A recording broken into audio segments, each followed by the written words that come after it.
예. 그럼 시작하겠습니다. 이따가 나오니까, 네, 오늘 하도록 하겠습니다. 자, 우리 오전에 종교개혁, 아까 우리 권사님이 말씀해 주셨듯이 종교개혁의 불씨를 하나님께서 지피셨고, 또한 그 종교개혁이 일어나는 그러한 배경을, 여러 가지 사회적 배경을 통하여서 종교개혁을 이렇게 계획대로 진행해 가시는 그러한 모습들을 우리가 살펴본 바가 있죠. 자, 오늘 이 시간에는 이제 그렇다고 한다면 종교개혁가들이 내세웠던 그 원리를 토대로 해서 우리 교회가 나아가야 할 방향은 어떻게 또 정해야 되는가, 이러한 부분들을 한번 좀 깊이 생각해보는 그런 시간을 갖고자 합니다. 우리 전 시간에 종교개혁 거울에 비춰본 한국교회의 현재 모습, 곧 문제를 제기를 했었죠. 지금 500여 년 전에 목숨을 걸고 지켜왔던 우리 종교개혁가들의 소위 그 정신을 이어받은 우리들이 현재 그런 정신이 과연 지금 우리들 안에 남아있는지, 또는 세월과 함께 변질되어져서 또한 다른 곁길로 혹시 가고 있지는 않는지 날마다 우리가 뒤돌아보는 그러한 시간을 가져야 함을 다시 한번 알게 되어졌습니다. 한국교회 현재의 모습이 이랬었죠. 교회 성장주의 질병에 걸린 한국교회 증후군들이 나타났었고요. 그로 인해서 추락된 성령의 권위, 그리고 복음에 대한 왜곡과 오해가 있었고요. 교회의 본질과 사명에 대한 오해도 있었고, 또 과열된 교파 및 교단 분열 현상이 있었고, 실종된 성도들의 윤리적 책임 의식 등이 우리 한국 교회를 강타함으로 말미암아 한국 교회가 지금 휘청거리고 있는 이때에 하나님께서 17년 전에 이 교회를 세워주신 분명한 목적과 뜻과 의미가 있을 것이라고 우리는 사료화되어져서 이 우리의 지금 현재의 모습에 대한 우리의 반성, 혹 나도 여기에 포함되어져 있지는 않는지를 뒤돌아보면서, 그렇다고 한다면 우리는 우리 믿음의 선배들이 목숨 걸고 추구했던 것들이 어떠한 것이며, 또 우리는 그렇게 해서 그걸 바탕으로 해서 한 걸음 더 어떻게 내디딜 것인지에 대한 부분들을 하나하나 살펴보도록 하겠습니다.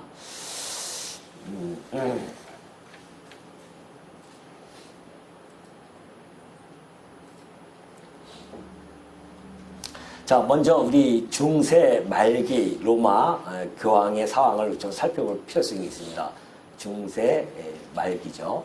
로마 교회의 상황을 보면은 그때 당시에 교황의 그 성직자, 교황이라든가 성직자의 권위는요, 최고조로 오르게 됩니다.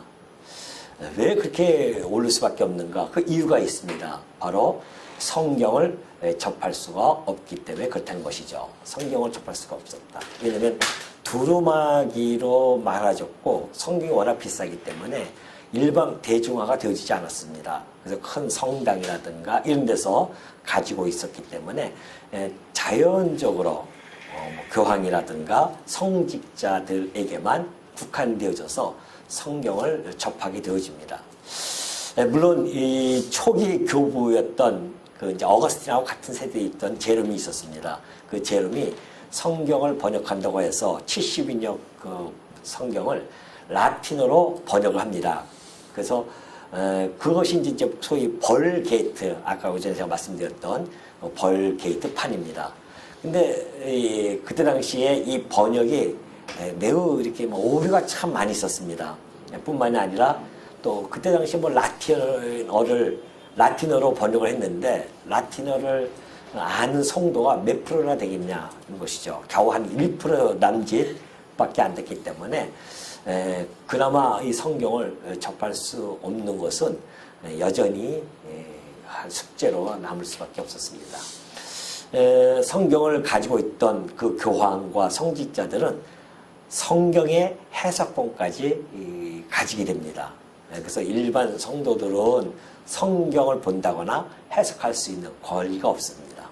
그러니까 교황과 성직자들은 성경 해석을 함에 있어서 자기네들의 입맛에 맞게 자기네들의 좋은 소견에 따라 또는 유익에 따라서 성경을 해석해도 그것이 맞는지 틀리는지에 대한 이러한 기준이 가지고 있지 않기 때문에 성도들은 그저 교황과 성직자의 말을 믿고 따를 수밖에 없는 그때 당시의 상황이었습니다. 더 나아가서는 그때 당시 이제 11세기부터 시작되어져서 스콜라 신학이 정립이 되기 시작합니다. 그래서 14세기까지 이루어지는데 가장 절정일 때가 13세기에 있었던 토마스 아퀴나스에 의해서 스콜라 신학이 정립이 되어지죠. 이 스콜라 신학의 특징은요, 아리스토텔레스의 철학이라든가 그 논리학을 가지고 들어옵니다. 그래서 신학의 체계화를 시키죠. 그래서 계시보다는 이성과 그리고 철학으로 신학을 체계화시켜서 결국은 그 결과가 인간의 공로와 행위를 강조하는 그러한 인간 중심적 신학에 입각하여 해석할 수밖에 없게 되어집니다. 그럴 수밖에 없죠. 아리스토텔레스 자체가 인본주의적인 그러한 철학과 그러한 논리학을 가지고 있는데 성경을 가지고서는 보고 체계화시키다 보니까 계시보다는 이성을 더 중시 여기고 논리라든가 인간의 철학을 앞세워서 해석을 하다 보니까는 자동적으로 인간의 공로가 강조되어질 수밖에 없다는 겁니다. 그래서 인간 중심적인 신학이 되어졌죠. 그것이 곧 스콜라 신학이라고 이렇게 명명이 되어진 겁니다. 그 결과 의식주의가 팽배하게 나타납니다. 왜? 성경의 내용을 잘 모르니까 그 많은 대중들을 끌고 가기 위해서는 의식적인 것이 나타날 수밖에 없어요. 의식으로만 보고 종교 생활을 할 수 있게끔 그렇게 해나갑니다. 그래서 의식주의를 해나갈 때 7성례를 만듭니다. 그래서 성례와 성찬 외에 여러 가지 견지라든가 서품이라든가 이런 여러 가지 7성례를 만들게 되어지죠. 또 외형을 중시하게 되어지죠. 눈으로 보이는 눈에 보이는 것을 중시하다 보니까 막 그런 화려한 그림이라든가 성화라든가 벽화들 이런 성전을 지으면서 거기다가 가미를 해버립니다. 그럼 그때 당시에 이 종교 성도들은 그 의식과 그리고 이러한 그런 눈에 보이는 외형적인 그러한 신앙생활로 접어들 수밖에 없었다. 그래서 이 중세 천년을 암흑기라고 하는 이야기가 바로 그겁니다. 진리가 빛을 발하지 못하고 몇 사람에 의해서 그것을 자기네가 소유하고 그 권한을 가지고 그 대중들을 깜깜하게 만들어 놓고 다스려 나가는. 그러니 아무것도 모르니까 자기네들 하는 대로 쫓아올 수밖에 없잖아요. 그래서 자기네들이 성경을 가지고 해석법까지 가지고 있음으로 말미암아 그 권세를 휘두르는 그러한 자리에 앉을 수밖에 없는 상황이 바로 로마 중세 말기에 나타났던 상황이었었다. 우리나라도 역시 마찬가지 아니었습니까? 그때 당시에 세종대왕이 한글을 만들려고 했었잖아요. 근데 기득권 세력이 그걸 못 만들게 하죠. 왜냐면은 권력을 분배할 수 있기 때문에. 그래서 곧 글 자체가 권력이 되어지기 때문에 그렇습니다. 동일한 겁니다. 인간은 끊임없이 자기의 기득권을 유지하기 위해서는요, 모든 것들을 다 희생을 강요할 수밖에 없는 그것이 인간이 가지고 있는 본능이기 때문에 이때 당시에도 역시 그렇게 정말 그 소수의 몇 사람에 의해서 소수의 그 성직자들에 의해서 모든 그 성도들이 이끌려가는 그런 암흑기의 시대였다는 것이죠. 이때에 하나님께서는 아까 얘기했듯이 위클리프를 통하여서 종교개혁의 불씨를 지폈고요. 그리고 마침내 150년이 흐르면서 종교개혁이 일어나게 되어집니다. 종교개혁을 일으키면서 종교개혁자들은 이 교황의 권위를 성경의 권위를 앞설 수 없다. 그러니까 교황의 권위가 성경의 권위에 앞설 수 없다. 오로지 성경만이 최고의 권위를 가지고 있다고 하는 것을 슬로건을 내세웁니다. 그리고서는 줄기차게 세차게 종교개혁을 일으키죠. 말로만 그렇게 한 것이 아닙니다. 성경을 번역하는 그런 사업이 아주 활발하게 이루어지죠. 왜냐하면 성경의 대중화를 시키기 위해서 그렇습니다. 그래서 이제 루터는 독일어로, 칼빈은 불어로 성경을 번역하면서 계속해서 나오죠. 성경이 나오고, 그때 하나님께서 이미 인쇄술, 구텐베르크에 의해서 인쇄술을 발명시키고 또한 발달시켜서 그 성경을 막 찍어내기 시작합니다. 그러니까 성경이 이렇게 조그만 거라도 한 권씩 이렇게 인쇄가 되어지면 그것이 막 퍼져나가는 거 아닙니까? 그러니까 사람들이 보면서 성경을 보니까 로마 가톨릭 성직자들이 가르친 내용하고 너무나 많은 것을 다름을 알 수가 있습니다. 그래서 성경이 막 보급이 되어지고 여기 인쇄술 발달, 그리고 성경이 보급되어지죠. 그러다 보니까는 그 성경을 가지고 연구하는 사람들에 의해서 올바른 해석 원리가 하나씩 제공을 하게 되어지는데요. 루터와 칼빈, 여러분 잘 아시는 우리의 종교 개혁가들 아닙니까? 쯔빙글리 합해서 성경은 성경으로 해석해야 된다는 겁니다.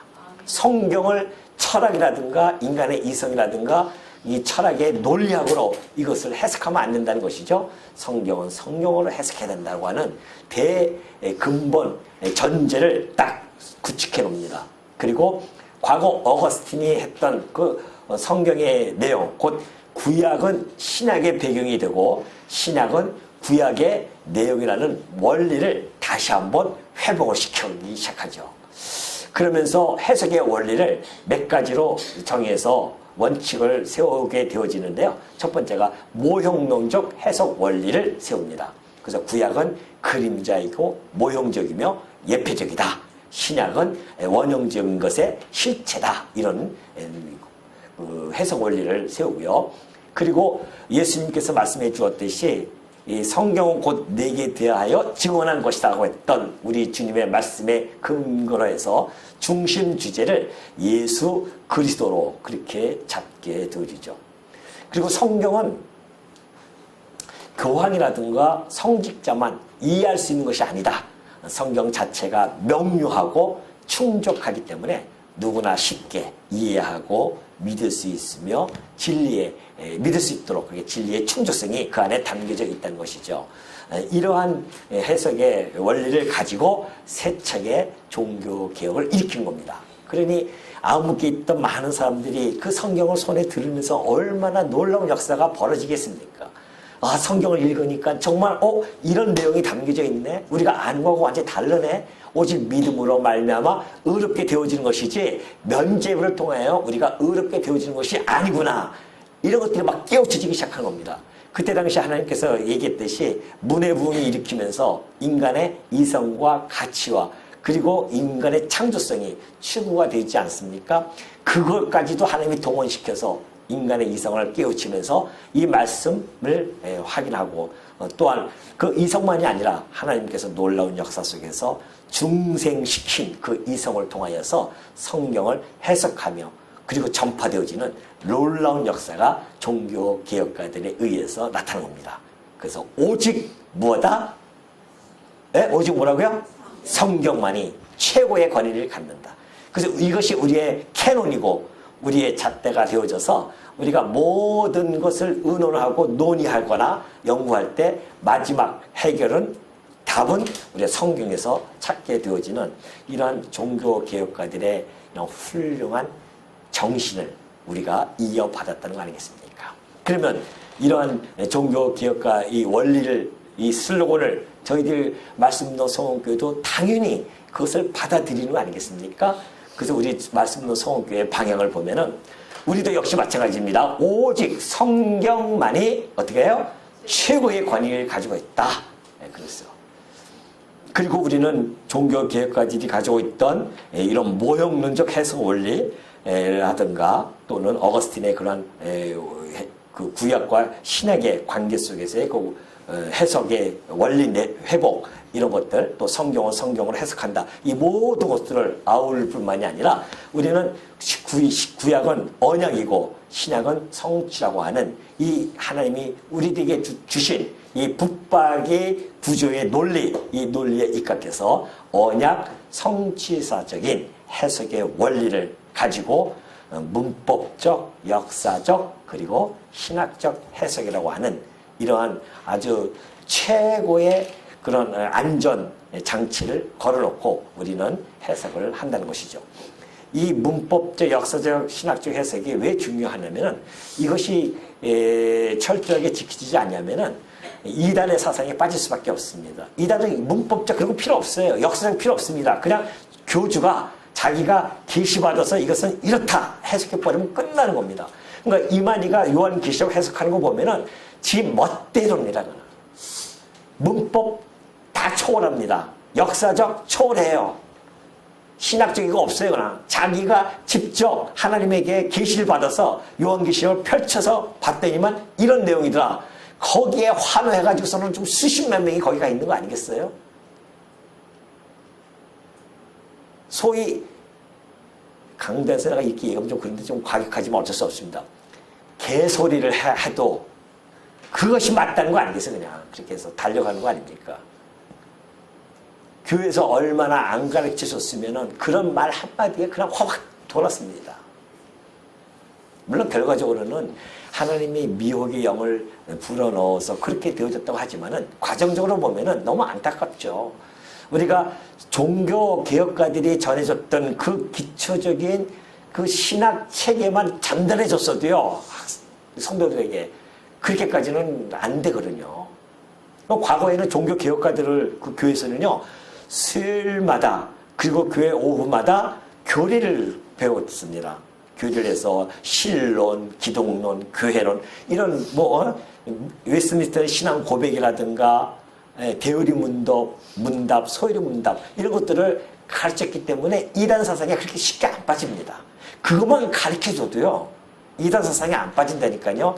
근데 그거조차도 안 가르치고 맨날 아까 얘기했듯이 윤리적인 설교, 심리적인 설교들만 하다 보니까 그냥 이단들이야 이 성경을 귀에 가면 귀걸이, 코에 가면 코걸이인데 그냥 몇 개만 쫙 해가지고서는 그냥 이걸 들여다내니 처음 보는 내용들을 보고서는 그냥 확확 넘어지는 거 아니겠습니까?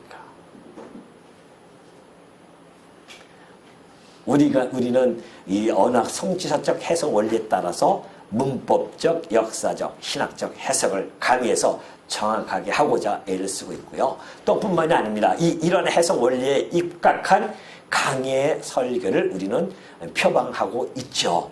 주제라든가 물론 그것도 한때 필요할 때는 있어요. 제목 설교할 때도 있죠. 그러나 성경 전체의 구조 속에서 우리는 그 해석 원리에 따라서 창세부터 요한계시록까지 하나하나 해나간다고 하는 것이 우리 교회가 나아가는 방향인 것은 틀림없고요. 지금까지 그렇게 해왔고, 또 그 해석 원리에 입각해서 강의하는데 그동안 우리가 중점적으로 해왔던 것이 계시적인 관점이었습니다. 계시적인 관점만 우리가 주장하다 보니까 성도의 생활의 원리는 다 흩어져 버렸습니다. 그 아픔을 한번 겪고 나서는 그게 아니구나. 성경에도 있지 않습니까? 모든 성경은 하나님의 감동으로 되어져서 뭐예요? 바르게 함과 의로 교육하기에 유익하고요. 책망과 바르게 함과 의로 교육하기에 유익하다고 했습니다. 그래서 이것을 성경을 계시적인 관점과 교훈적인 관점을 두 관점을 균형 있게 우리가 전달해 줌으로 말미암아 우리의 신학과 신앙의 상태가 균형을 찾아서 두 날개를 가지고 건전하게 날 수 있도록 해주는 이 일, 이것이 바로 우리가 지금 현재 진행형으로 해가고 있는 일들입니다. 우리는 성경의 명료성과 충족성 잘 알고 있죠. 그래서 거기에 의하여 교육에 집중을 하고 있고요. 그리고 지속적인 성경 읽기를 지금 계속 하고 있죠. 우리 지금 한나 전도회하고 지금 루디아 전도회는 하고 있는 줄 알고 있습니다. 바울 전도회 지금 하고 있나요? 안 하죠. 내년부터 한번 계획을 세워서 한번 지속적으로 하루에 3장씩이라도 이렇게 같이. 우리는 보니까는 그 전도교육부장에서 막 올리더라고요. 전도교육부장들이 속회에. 그래서 매 아침마다 띵똥띵똥 해요. 우리 집사람은 잠도 못 자요, 내가. 새벽에 얼마나 잠들이 없으시는지 띵똥 하고 보면은 또 우리 집사람 또 이거는 띵똥이 아니라 뭐예요? 뭐야 하고 그거예요, 지금. 그래서 저는 잠을 못 자게 하는데 뭐 6시도 좋고 5시도 좋고 막 깨가지고 막 오늘은 몇 장 몇 절까지입니다 올리면은 다들 읽느라고 정신없죠. 다니엘도 하나요? 합니다. 다니엘 아니죠. 다니엘과 바울만 고비만 잘 넘기시면 될 것 같아요. 내년에. 예, 그렇게 해서 3장씩 힘들면 하루에 1장씩이라도 우리가 함께 읽어나가면서 하나님의 말씀을 우리가 세미한 그 음성을 날마다 듣는다고 하는 것 매우 중요합니다. 그 듣는 일 그런 작업을 하고요. 또 성경 바르게 읽기 방법을 우리는 늘 추구하고 있죠. 고민하고 있고 그래서 아까 얘기했듯이 우리는 뼈대가 있지 않습니까? 구조가 있죠. 우리의 그 구조와 뼈대 속에서 그 문맥에 따라 흐름에 따라서 잘 숙지하면서 성경을 읽어나가면은 다른 길로 그렇게 빠져나갈 수 있는 그러한 안정자체가 이게 다 되어져 있습니다.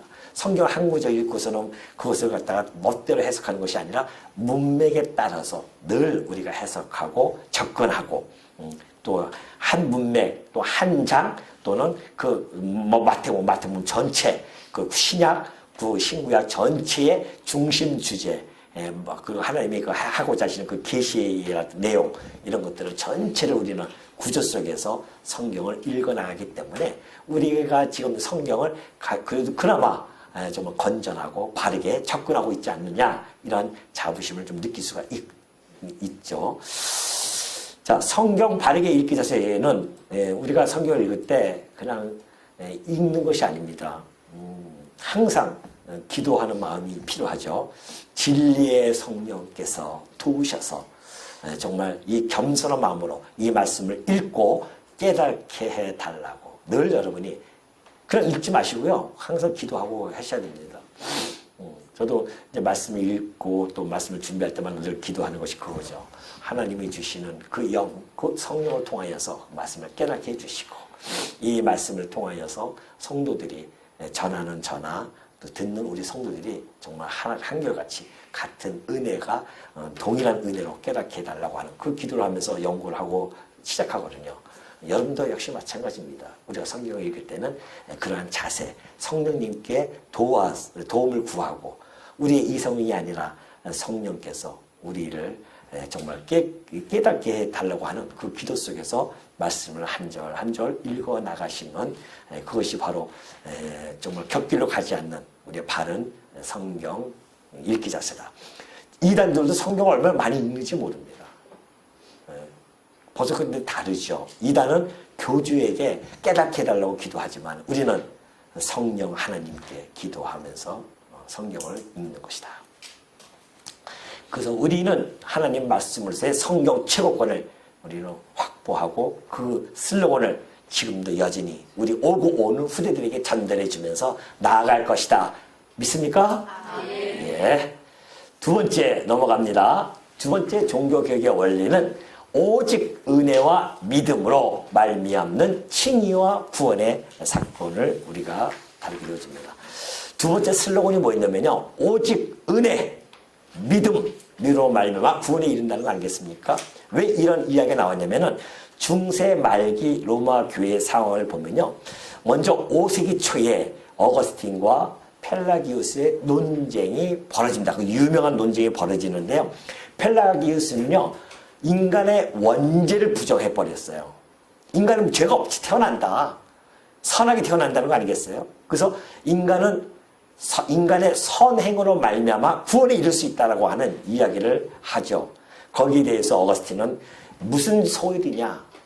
펠라기스는 자기의 이성의 사색 속에서 이야기하는 것이고 어거스틴은 철저하게 하나님 말씀을 부여잡고 설명을 해나가죠. 우리는 전적 타락, 전적 부패, 그렇기 때문에 우리는 전적 무능함으로 말미암아 구원 얻을 능력이 있다 없다? 없다. 우리에게는 이것을 어거스틴이 내세우죠. 우리는 전적 타락으로 구원 얻을 능력이 없다. 그렇기 때문에 우리는 오로지 하나님의 절대 능력이죠. 하나님의 절대 능력과 은혜로만이 가능하다라는 것을 어거스틴이 강력하게 주장을 합니다. 그것은 곧 하나님의 주권을 인정하는 것이고요. 하나님의 능력으로만이 우리가 구원을 얻을 수 있고 하나님의 은혜를 베풀어야만이 우리가 구원에 이를 수 있다는 것을 강력하게 주장합니다. 근데 이 스콜라 신학 13세기에 토마스 아퀴나스를 대표하죠. 그래서 이 공로주의 신학이 집대성할 때 이 토마스 아퀴나스는요 신학 대전이라고 하는 어마어마한 책을 갖다가 만듭니다. 그것이 바로 아까 아리스토텔레스의 철학과 논리학으로 그 교리를 이해했고 그 해석책을 세웠다는 거 아니겠습니까? 토마스 아퀴나스는 어거스틴과 펠라기우스의 논쟁 속에서 펠라기우스의 논쟁을 좀 많이 그것을 답습을 하고 따르게 되어집니다. 그러나 종교개혁가들은 어거스틴의 그런 장점들을 살리죠. 그래서 하나님의 주권, 하나님의 은혜의 그런 신학을 체계를 세워 나갑니다. 결국 이 스콜라 신학은 인간의 능력, 자유의지를 강조할 수밖에 없었죠. 계시보다는 이성을 더욱 앞세워서 성경과 신학을 체계화시켰기 때문에 아까 얘기했듯이 공로주의 신학, 능력과 자유의지를 강조함으로 말미암아 인간의 힘으로 할 수 있다. 그래서 나타난 결과가 공덕을 쌓지 않은 거 아니겠습니까? 그래서 성상, 거룩한 형상들을 만들잖아요. 마리아상이라든가 예수님상 이런 걸 만들죠. 그리고 유물을 숭배하는 것까지 이르게 되어집니다. 성도들이 성경을 모르니까 뭔가 믿어야 되는데 제일 잘 믿게 하는 게 뭐겠어요? 눈에 보이는 거 아니겠어요? 형상 만들어 놓고. 세상 사람들이 쉽게 우상에 접할 수 있는 것은 눈에 보이기 때문에 그래요. 하나님은 너희도 눈에 보이는 거 믿지 마. 하나님은 보이지 아니하시는 분이니까 그 보이지 아니하는 하나님을 따라야 되지. 눈에 보이는 것 허상이다.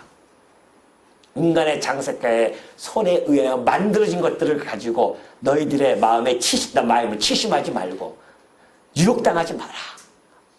웃기잖아요. 인간이 자기가 만들어놓고 거기다가 우상을 숭배한다는 자체가 얼마나 어리석음입니까? 그 어리석음조차도 이해하지 못하고 깨닫지 못하는 이 세태, 이것이 바로 전적인 타락과 부패로 나타난 현상이라는 것을 잘 말해주고 있죠. 그 결과 성지 순례를 하게 되어집니다. 공덕을 쌓기 위해서 성지 순례하는 거예요. 금욕주의에 나타나고 급기야는 드디어 면죄부를 판매하기에 이르게 되어지죠. 이것을 본 우리 종교개혁가들 루터, 칼빈은 그걸 보고서는 어떻게 가만히 있을 수 있겠습니까? 성경을 보니 로마서, 시편, 히브리서 등을 루터는 보면서 인간은 전적 부패했구나. 인간은 전적인 타락이다. 이 하나님의 의만이 우리를 구원해 줄 수 있다. 이것을 발견하고 오직 은혜만을 설파하면서 뭐예요? 이신칭의 교리를 아주 목숨을 걸고 전파하기 시작하죠.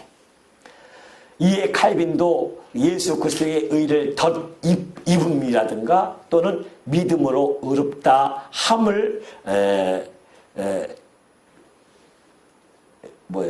믿음으로 의롭다 함은 믿음으로 의롭다 함은 믿음의 공로가 아니라 통로가 되어 그리스도의 의가 전가된다고 하는 이런 중요한 구원론의 개념을 딱 잡습니다. 그러니까 믿음도 그럼 우리가 믿음도 공로가 아니냐 이렇게 들어오니까 대적자들이 무슨 소리냐? 믿음은 하나님이 주시는 그 선물이고 그 믿음은 구원에 이르게 하는 통로일 뿐이다라고 그렇게 개념을 정리해 주죠.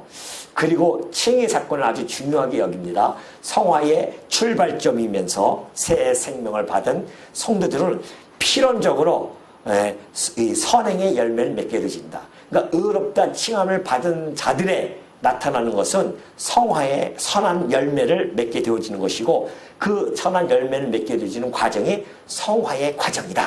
이렇게 설명을 해가고 그래서 성화론을 또 만들게 되어지죠. 성화의 과정을 보면은 계속적인 자기 부인과 회개와 순종의 과정을 겪으면서 점진적으로 그리스도의 형상을 본받아 가는 것. 이것이 우리의 성화의 과정입니다. 요즘은 어떤 또 사람들은 성화 없다 그렇게 이야기해요. 왜? 자기가 살아보니까 그것이 안 돼요. 그러니까 성화 없다는 겁니다. 자기가 안 된다고 성화가 없습니까? 성경에는 분명히 이런 것들이 잘 나타나지 않습니까? 그리스도의 형상까지 자라나가는 그 과정이 분명히 있었고, 그것은 우리의 힘으로 되어지는 것이 아니라 성령의 능력으로 되어지는데, 성령께서 우리로 하여금 말씀을 듣고 깨닫게 하고 말씀을 보고 깨닫게 함으로 말미암아 우리의 전 인격적인 변화 과정을 통하여서 점점 거룩하게 변모해 가는 것, 이건 틀림없는 사실입니다. 물론 우리가 그것이 눈에 보이도록 확 드러나지 않을 수도 있습니다. 그럼에도 불구하고 우리가 어제보다는 오늘보다는 내일 조금씩 변화되어지는 것은 틀림이 없습니다. 대나무가 자라는데 눈에 확 보이지 않잖아요. 어느 순간 보면 훅 자라고, 어느 순간에 대나무 띠가 있어서 매듭을 짓고 또 한 걸음 더 나아가듯이 우리 성도들도 마찬가지입니다. 잘 자라는 것 같지 않는데도 어느 순간 보면은 욱 자라 있어요, 믿음이. 그리고 어느 순간 매듭을 짓고 또 한 걸음 더 나아가는 이 모든 작업, 자라나게 하시는 하나님은 누구다? 답이 벌써 나왔는데요. 자라나게 하시는 분은 누구다? 하나님이시다. 그거 아니겠어요? 그걸 우리가 믿고 살아가는 겁니다. 그래서 하나님 기도하는 거 아니겠어요? 나의 변화된 모습을 통하여서 내 안에 성령이 있음을 입증해 주시고 내가 하나님의 자녀임을 나의 삶을 통하여 드러날 수 있도록 주여 인도하옵소서라고 하는 기도가 끊이지 않고 해야 할 이유가 거기에 있는 겁니다. 그래서 우리는 방종주의와 율법주의적인 것을 경계하는 것이다. 종교개혁가들은요, 방종주의, 율법주의를 경계하기 시작했죠. 율법으로 구원을 얻을 수 있다고 하는 그런 율법주의자들, 그리고 또 한편으로는 완전히 방종주의로 빠져버려요. 두 극한입니다. 하나는 철저하게 율법주의, 하나는 방종주의. 우리는 구원받았으니까 괜찮다 하는 거 아니겠어요? 그래서는 막 살아가는 것, 이런 것들을 종교개혁가들은 완전히 경계를 하기 시작합니다. 그리고 성화와 선행은 우리 믿음의 진실성을 검증해주는 시금석이라고 그렇게 규정을 합니다. 그러니까 성도가 성화의 과정, 선행하는 모습, 이런 것들이 내 안에 있는 믿음의 진실성을 검증해주는 시금석이라는 것이죠. 내가 하나님의 자녀야. 그런데요. 자녀만 자녀다움을 증거해 보십시오. 이것이 야고보서 아니겠습니까? 이 종교개혁가들은 그거를 너무나 잘 알고 있었기 때문에, 왜냐하면 로마 가톨릭의 그 이중적인 생활들, 위선적인 생활들이 너무나 잘 알고 있었죠. 그래서 이 성도의 이 칭이 되어진 자들 성화되는 과정은 틀림없고 마침내 우리는 영원하게 되어진다는 사실을 잘 전달해 주죠. 우리 말씀도 성원교회는 이 종교개혁의 정신을 이어받았어요. 물론 이 종교개혁의 정신은 성경에 입각한 정신이기 때문에 우리가 긍정적인 것들만 우리가 잘 또 받아들이지 않습니까? 그래서 우리는 바른 성경적 구원관을 확립해 가고 있다. 바른 성경적 구원관은 아까 이 슬로건처럼 오직 은혜와 믿음으로 말미암는 칭의와 그리고 구원에 이른다고 사실. 그러니 여러분, 은혜로 구원을 받았는데 어떻게 우리가 기쁘지 않을 수가 있겠냐 말이죠. 여러분, 이 땅에 살아가면서 무엇이 여러분을 기쁘게 할 수 있겠어요? 눈에 보이는 것들이 여러분을 기쁘게 할 수 있습니까? 안 그렇잖아요. 여러분이 처해진 상황들이 여러분을 기쁘게 할 수 있냐 말이죠. 안 그렇습니다. 그 상황은 언제든지 조속으로 변할 수가 있어요. 그렇다고 해서 우리의 기쁨이 조속으로 변할 수 있겠냐 말이죠. 하나님이 주시는 그 기쁨은 불변의 기쁨입니다. 그러니까 바울이 항상 기뻐하라. 이것이 너희를 향한 하나님의 뜻이야. 그렇지 않습니까? 우리는 항상 기뻐할 수 있다니까요. 무엇 때문에요? 우리에게 구원의 기쁨을 주셨기 때문에 그래요. 그러니 우리가 혹시 이 땅에 살아가다가 기쁨이 자꾸만 없어질 것 같으면 뭘 돌아봐야 됩니까? 하나님에게 관계를 다시 한번 돌아봐야 됩니다. 내가 지금 어떠한 상황에 있는 자인지, 내 신분이 어떠한지, 내 정체성이 무엇인지 다시 한번 뒤돌아보고 내게 주신 이 구원의 기쁨을 날마다 회복시켜 나가는 일, 이것이 우리 성화의 과정 속에도 하나의 중요한 자리를 차지하고 있습니다. 기뻐하지 않으면 문제가 있는 겁니다. 아니, 우리에게 구원보다 더 큰 기쁨이 어디 있고 행복이 어디 있습니까? 이 땅에서의 행복이야 6, 70년이지만 우리에게 주신 그 구원의 기쁨은 영원한 기쁨 아니겠냐 말이죠. 지옥으로부터의 건짐에 받은 거 아니겠어요? 지옥을 안 믿는 자들이야 그 구원의 기쁨을 모르겠지만은 우리처럼 철두철미하게 영원 세세토록 고통 속에 있는 그 지옥을 믿는 자들에게 있어서는 천국의 그 기쁨을 어떻게 잊어버릴 수 있겠냐 말이죠. 날마다 그 구원의 기쁨 속에서 그 구원의 기쁨을 회복하면서 살아가는 것. 이것이 우리 성도의 마땅한 바 아니겠습니까? 그래서 우리는 그 구원의 기쁨을 주신 누구요? 은혜의 하나님의 은혜의 영광을 어떻게 한다? 날마다 찬미하면서 살아가는 겁니다. 우리의 입술에서 불평, 불만이 아니라 하나님의 그 은혜의 영광을 찬미하면서 살아가는 입술. 그 입술을 주신 거 아니겠습니까? 어떻게 이 입술로 두 가지, 하나는 독과 하나는 샘, 꿀을 낼 수 있겠냐 말이죠. 은혜의 영광을 찬미하시는 우리 성도님이 되어주시기를 바랍니다. 또 하나는 참된 경건과 거룩 추구입니다. 많은 사람들이 주일 성수만 하면 아주 다 자기 도리 한 줄 알고 착각하고 살아가요. 나 주일날 교회 갔다 왔어. 저도 뭐 그런 적이 있었으니까 제가 뭐라고 할 말은 없어요.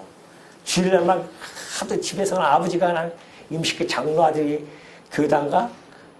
내가 얘기했잖아. 안 가면 우리는 아버지가 아프신데도 힘도 없는데 이놈 시키야. 저 가죽 혁대 가져와라. 혁대 가져와서 힘도 없이 심해서 때리시는 거예요. 교회에 왜 안 나갔냐고.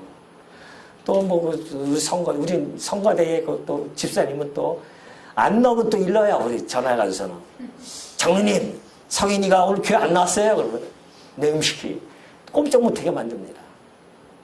거기 갔다 오면 뭐 아버지한테 뭐 당당하죠. 나 주일날 갔다 왔어요 하면은 끝나는 거 아니겠어요?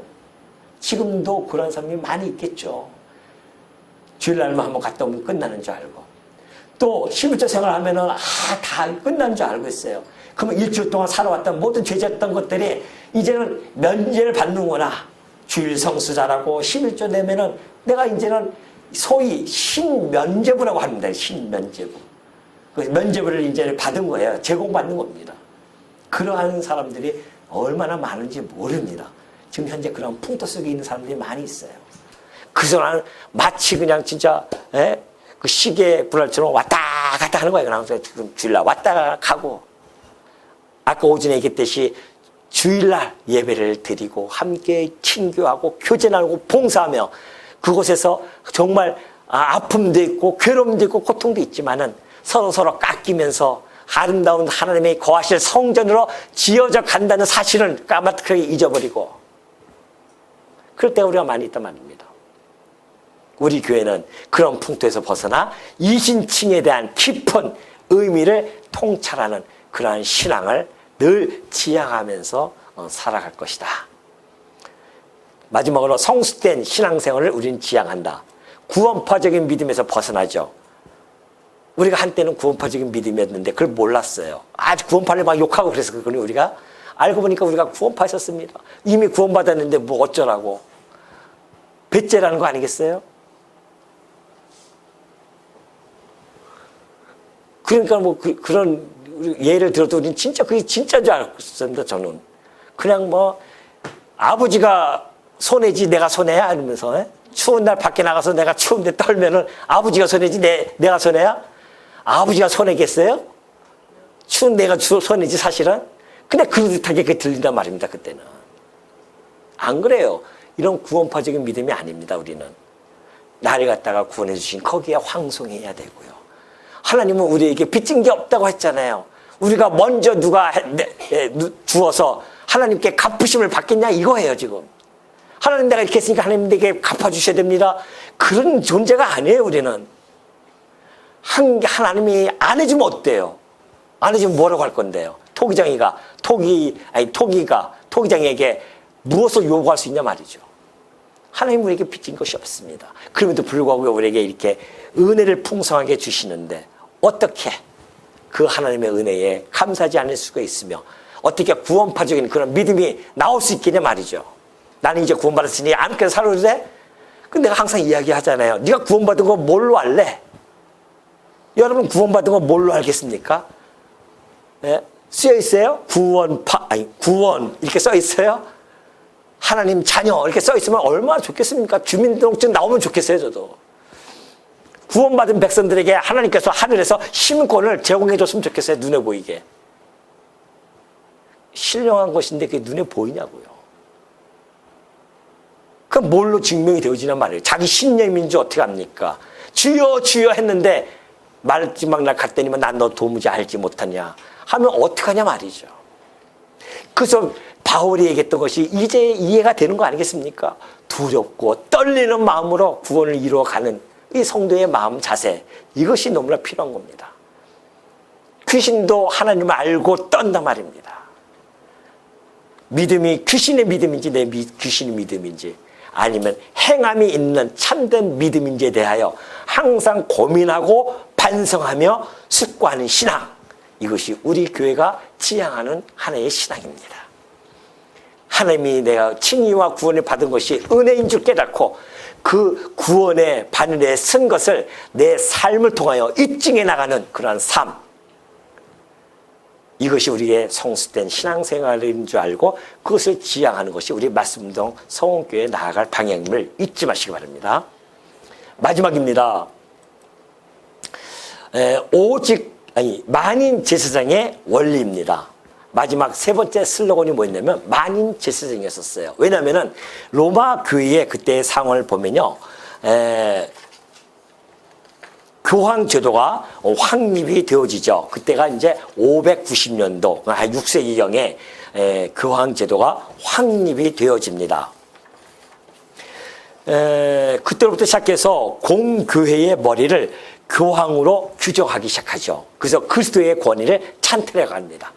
교회의 머리는 당연히 그리스도이심에도 불구하고 교회의 머리를 인간 교황으로 자리에 앉힙니다. 그리고 그때부터 계급적인 분리가 이루어지죠. 그래서 2층 구조화가 되어집니다. 사제와 평신도라고 하는 2층 구조화를 시켜버리죠.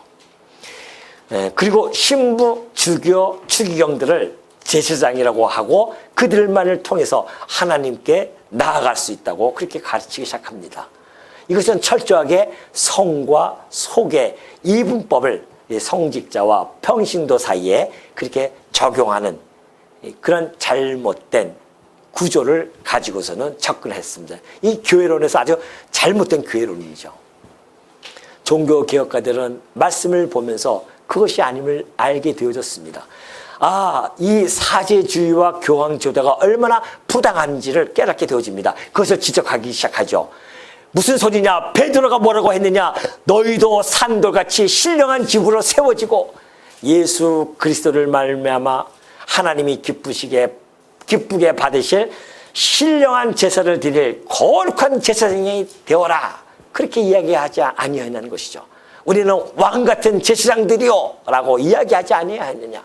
그러니 오늘 우리는 만인이 다 제사장이다 라고 하는 것을 슬로건을 들고 나온 겁니다. 만인 제사장이죠. 성도는 대제사장이신 그리스도를 통해서 하나님 앞에 당당히 나아가 예배하며 기도하는 제사장 특권을 누리는 자들입니다. 그래서 이 교회는요, 직분상의 구별이 있잖아요. 목사, 장로, 권사, 집사 다 구별이 있습니다. 그것은 계급적인 그러한 수직 구별이 아니라는 것을 전달해 주기 시작합니다. 바로 은사의 구별이라는 것이죠. 기능상의 구별이다. 수평적인 구별이다. 하나님이 은사를 다른 거다. 목사는 가르치는 은사, 장로는 다스리는 은사, 그리고 권사는 권면하는 은사, 보살피는 은사, 그리고 또 집사는 뭐예요? 집사는 은사예요? 예, 봉사는 은사. 그런 은사를 하나님이 주셨기 때문에 수평적으로 각 은사에 따라서 해나가는 것이죠. 그리고 바울이 에베소서를 통하여 얘기했듯이 너희도 성령 안에서 하나님이 거하실 처소가 되기 위하여 그리스도 예수 안에서 함께 지어져 같지 않냐느냐. 너희가 바로 성전이다. 머리 대신 그리스도께서 머릿돌이 되시고 우리는 그 머릿돌로 주변으로 시작해서 그 기초도에 의해서 성전으로 지어져 가고 있다. 그래서 만인이 성전이다. 만인이 제사장이시고 제사장이 특권이 있고 만인이 성전이다. 그리고 모든 성도는 신령한 제물로서 이 땅에 살아간다는 거 알겠습니까? 로마서 12장 1절 여러분 잘 아시는 말씀 아닙니까? 그래서 너희 몸을 하나님이 기뻐하시는 거룩한 산 제물로 드리라고 하는 이 바울의 권면의 말씀대로 그래서 성도들은요 대제사장이신 예수 그리스도로 말미암아 스스로 제사장이 되어집니다. 우리의 머리 대신 그리스도의 지체가 되어진 우리들은 우리도 그리스도를 통하여서 제사장이 되어지고 또 우리의 자신의 몸이 성전이에요. 그리스도께서 성전인 것과 같이 우리는 그와 더불어서 성전을 지어져 가고 있죠. 우리 성전입니다. 그리고 우리의 삶을 산 제물로 드리는 겁니다. 구약시대 때는 성전에서 제사장이 짐승의 제물로 드렸지만 예수님이 오시고 나서는 우리가 만인 제사장이 되어졌고 우리가 성전이며 우리가 삶 속에서 거룩한 산 제물로 드려지는 영적 예배를 통하여서 하나님께 드려지는 겁니다. 그 완전히 달라진 거예요. 그러니 직업의 소명론을 주장하게 되어진 겁니다. 직업이 얼마나 하나님이 부르신 직업이다. 우리 만인 제사장으로서 하나님이 직업을 다 주셨다는 거 아닙니까? 휴지를 줍는 사람이나 대통령이나 다 소명을 주신 거예요, 하나님께서. 세상의 잣대로 봤을 때는 대통령이 더 높고 물론 더 중요한 일을 한다고 보지만은 그러나 소명론에 의하면은 하나님이 대통령으로 그를 부르셨고 하나님이 휴지 줍는 자로 부르신 겁니다. 그 소명에 따라서 직업을 가지고 살아가는 거죠. 다만 무엇이 중요한가? 그 직업 소명론을 가지고 어떠한 태도와 어떠한 방식을 가지고 생각을 하면서 그 직업에 임하느냐가 중요한 겁니다. 성도라고 한다면은 대통령이든 휴지를 줍든 이 모든 일들이 누구를 위하여? 네? 주를 위하여 살아가는 거예요. 대통령도 주를 위하여, 휴지 줍는 분도 주를 위하여. 신령적 의미가 같단 말입니다. 하고자 하는 목적, 의미는 같아요. 그래서 모두가 직업 소명론을 가지고 있기 때문에 그 내가 맡은 바 그 직장에 가서의 그 귀중함을 우리는 알아야 된단 말이죠. 나는 왜 이 일을 해야 돼? 이 힘들 내가 왜 해야 돼가 아니에요. 하나님 내게 이 일을 주셨구나. 그 소명론이 있어야 됩니다. 그 소명에 의해서 우리가 하루하루 살아가는 겁니다. 다만 우리 성도는 그 직업 소명령에 의해서 나는 오늘도 주를 위하여 휴지를 주부리라. 아이고 내가 먹고 살기 위해서 휴지를 주어야지. 완전히 다르잖아요. 성도는. 얼마나 비참합니까 그러면은. 남이 받길래 빵빵 치는 그 휴지를 주러 가는 그 비참함이 있을 수밖에 없죠. 그러나 성도는 그 비참함에 머물러 있는 자가 아니라니까요. 휴지를 줍지만은 이것이 주를 위하여 바뀔 때는 그 직업이 얼마나 소중한지 모릅니다. 종교 개혁가들이 그렇게 얘기한 거예요. 구두 닦기나 아니면 저 성직자나 동일한 제사장이다. 다만 하나님이 직업에 부르신 것이 다를 뿐이라는 것이죠. 이러한 원리에 따라서 만인 제사장이 울려 퍼진 겁니다. 오늘 우리 말씀 듣는 성원교회는 어떻습니까? 우리도 역시 마찬가지입니다. 계급주의적인 직분관을 우리 타파했잖아요. 일찍이 타파했죠. 우리는 수직적인 것이 아니고 수평적인 것이다. 그래서 하나님이 주신 은사 따라서 직분의 소중함을 서로 인식하고요. 서로의 직분을 존중해 줘야 된단 말입니다. 그리스도의 몸된 교회를 세워가는데 충성을 다하는 거죠. 집사님을 세우셨으니까 그 집사님의 하시는 일에 존중함을 갖고, 목사는 목사의 가르치는 일에 존중함을 주고, 다스리는 자는 다스리는 자의 존중함을 가지고 또 따르기도 하고. 아이고, 장로님을 세워놓고서는 안 따르면 어떡할 거예요? 질서가 무너지잖아요. 기껏 표해가지고서는 장로님을 했어요. 그러면 뭐예요? 우리가 앞으로 장로님의 다스림에 따를 것입니다. 이런 질서를 지금 유지하기 위해서 하는 건데, 안 따르면은, 그러면 교회가 질서가 무너지는 거죠. 성도들의 몸이 거룩한 성전임을 부단히 깨우치게 하고, 제사장으로서의 거룩한 산제사로서의 영적 예배의 삶을 살아가도록 바른 교훈으로 지속적 교육을 시행하는 것이 우리 말씀동 성원께서 나아가는 방향입니다. 성도들은 모든 직업의 현장에서 성직과 소명을 받은 자로서 하나님께 영광 돌려야 함을 직시하면서 우리는 살아갈 것이다. 여러분이 맡은 곳, 처한 곳에 어디에 가 있든지 간에 그곳이 하나님이 나를 부르신 곳이다. 그곳에서 하나님의 그리스도의 향기를 내뿜고 하나님의 자녀답게 그들에게 당당하게 내가 하나님의 자녀요 라고 외치면서 나의 삶을 통해서 보여줄 수 있는 것, 이것이 오늘 종교개혁가들에 의해서 이루어진 그 원리에 부합되어진 우리의 삶이라는 것, 여러분 마음속에 간직하시고, 하나님께서 어느덧 17년의 기간을 흐르면서 연단하고 훈련시키면서 드디어 우리 장로님 2분, 권사님 6분, 우리 안수집사님 2분, 이렇게 명실상부한 조직 교회로서의 견고하게 세워주셨습니다. 왜 세워줬을까요? 왜 세워줬을까요? 직분 자랑하라고요? 하나님의 은혜 영광을 찬미하면서 그 직분자들을 중심으로 해서 교회가 더욱 견고하게 하나하나 세워지고, 그를 통해서 우리 직분자들의 봉사와 수고로움을 통해서 우리 성도들의 신앙이 더욱 견고해지고 신학적인 체계가 더욱 단단하게 세워짐으로 말미암아 이 말씀운동 성교회가 진리라고 하는 그 반석위에 아름답고 견고하게 세워지는 일에 충성을 다하라고 지난 10월 달에 1년 전에 세우신 겁니다. 그 하나님의 뜻에 우리가 충실하게 충성된 종으로서 우리의 사명을 다하고 우리가 죽을 때까지 그 사명을 다하고 우리가 이 사명을 우리의 오고 오는 후대들에게 전달해 줌으로 말미암아 주님께 주여 당신이 주신 것 가지고 당신의 은혜로서 우리가 우리의 소명을 다 감당하고 왔나이다 하면서 하나님 앞에 갔을 때에 우리 아버지께서 잘하고 충성된 종아 잘하였도다. 내가 너에게 존귀와 영광과 그리고 뭐예요? 예? 또 뭐 있지? 갑자기 까먹었네. 존귀와 영광과